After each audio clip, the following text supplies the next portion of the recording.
Ayon kay Department of Health Teodoro Herbosa, 500% daw ang itinaas ng mga HIV positive ngayong taon.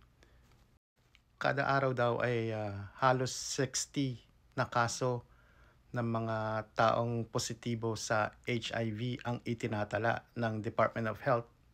At karaniwan nasa mga edad na 15 hanggang 25 years old.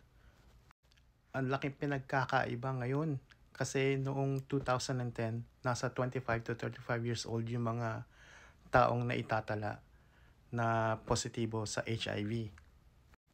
Meron din daw 12 anyos na naitala na positibo sa HIV at yung batang ito taga Palawan.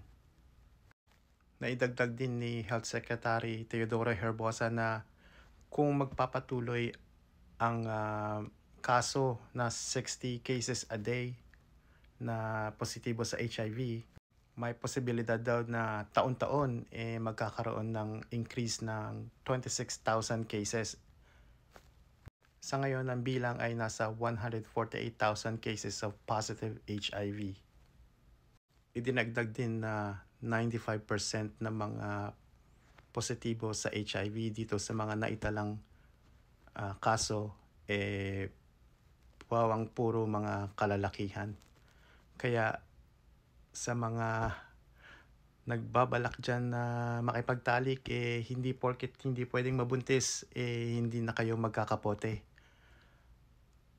Panatiliin po nating maging ligtas at lagyan po natin ng protection inyong mga patola. Okay, bye.